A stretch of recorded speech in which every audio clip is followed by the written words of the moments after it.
Hello, welcome to I am Bunmi Adeniran videos. Like I always say, thank you so much for watching these videos.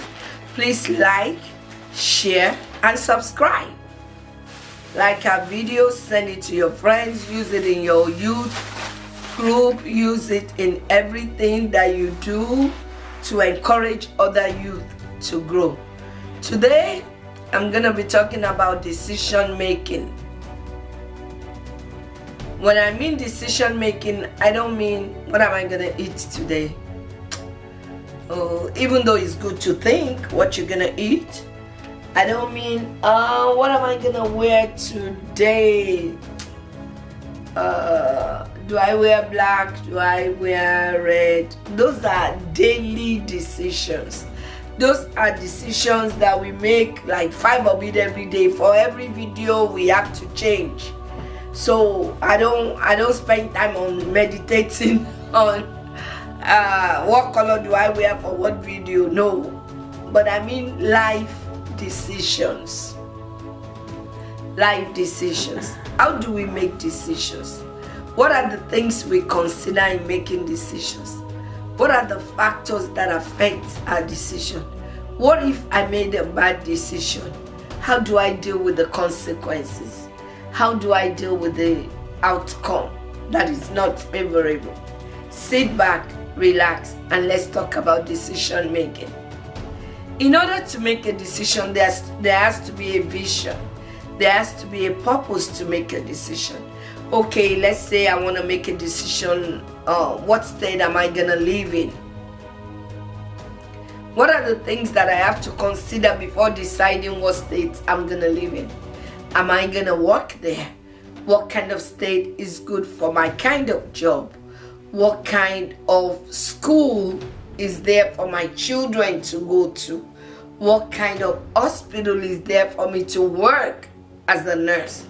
What kind of soccer level are they for my husband to train children? I'm using myself as an example now. I have to think of all of those things to make a decision. So for you to make a decision, you have to have a vision. Have a vision in mind. Have a goal, so to say. Have a goal. What are we trying to achieve? My husband and I, in this context, do we have the same value that we are working towards? So to make a decision, you must set that goal for yourself, and that goal will help you guide yourself towards the decision. But of course, you are a Christian. The first thing you need to do is pray. But you can write your goal down. I want to live in California I'm giving an example, next year.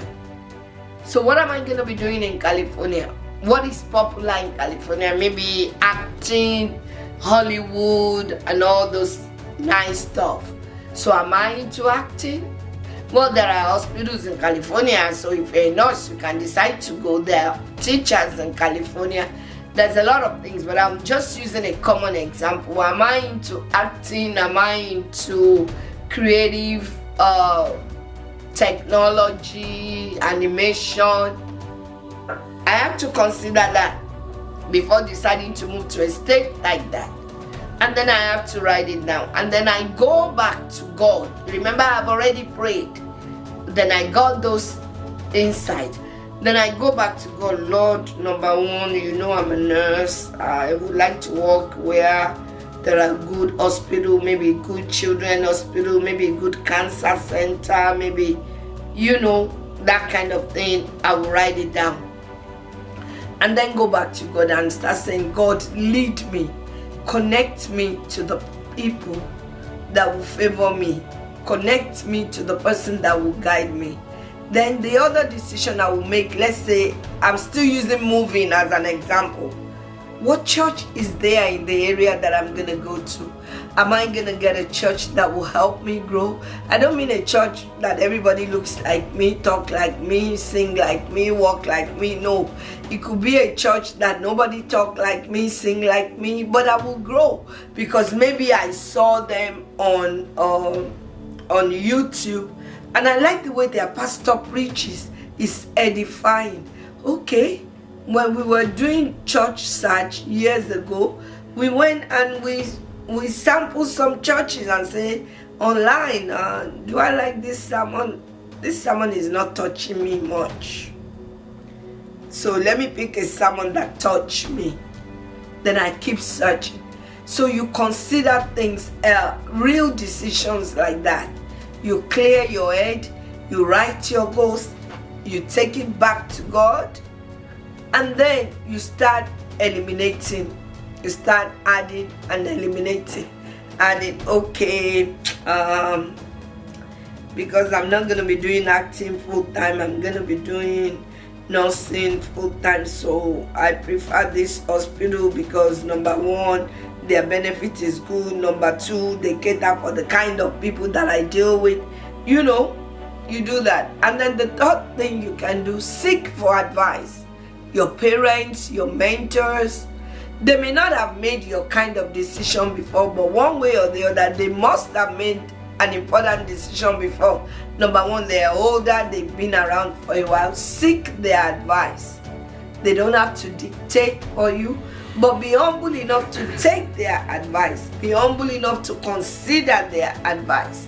Be humble enough to say, okay, mommy, you said I shouldn't pick California. Why did you say I should pick Las Vegas? You know, ask them with respect. And then mommy will tell you, okay, pick Las Vegas because of this. And then the reason why you don't think you need to pick Las Vegas, you can discuss it with your mentor. Well, I didn't pick, I'm giving an example. I didn't pick Las Vegas because things are expensive, because it's more of a desert, because, you know, just give reasons and allow your mentor to think with you. The other thing, see, you have already prayed in the beginning, you've laid down your goals, then you pray again and review your goals and eliminate, and then this time you are asking your mentors about what to do. And with all of this and some other things you can put in place, you come up with a right decision. But because we're human and humans are subject to error, what if you have made a bad decision? I've made bad decisions before, believe me. How do you come out of it? The way to come out of bad decision is to admit that you have made bad decision. You cannot go around blaming other people for your bad decision. Oh my God, if my wife did not tell us to do that thing, we wouldn't have done it. That is finding fault. If your wife said do it and you are a man that has done all the steps that will help you, then you will convince your wife not to do it. But then if your wife said do it and you agree, it's because you agreed. Or your husband said do it and you agreed, it's because you agreed. So you have made a bad decision. Admit that you have made a bad decision. Then go back to your drawing board. How do I get out of it? Maybe it's a financial decision. How do I pay off the debt? Okay, maybe I need to work one extra day to gather funds and pay off the debt. Maybe I need to do a small side business and gather money and pay off the debt. But don't sit in that pain. Don't keep grieving and regretting. Don't live in the fear of making a bad decision, because then that will cripple you to make better decisions. So what do? Admit that you have made a bad decision, getting back to the drawing board of trying to re-strategize your decision-making strategy. If you talk to one mentor before you make the bad decision, this time talk to 3 godly mentors. Compare ideas. Wait on the Lord. Create time to pray. Create time to study the Bible. Study the biography of people that have gone ahead of you doing the same thing. When we were going to start ministry, I took time to study a couple of men and women of God that I like. I learned how they do. There is still one that I love how she does ministry, and every day I'm listening to her, I'm saying I'm gonna do ministry like that lady, and I'm gonna do ministry better. That is still my goal for that mentor that she doesn't even know I admire her that much. So I watch how she goes. She talks about her failures. I learn from her failures. She talks about her success. I learn from her success.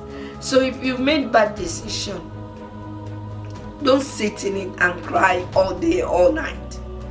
Just know that you have made bad decision. Create an atmosphere for yourself to re-strategize. Find a way to get out of the bad decision and begin again. There is a song that I love when I was going through my life turmoil, and that song says, if I lose everything but I still have Jesus, I have enough to start all over again. Jesus Christ is the bedrock of everything. As long as I have Christ, I can gather my mess, and He will give me the grace to keep moving on. Thank you for watching. I am Bunmi Adeniran.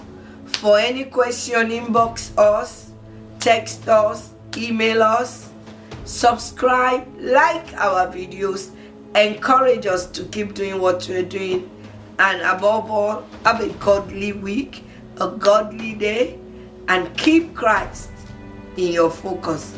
God bless you.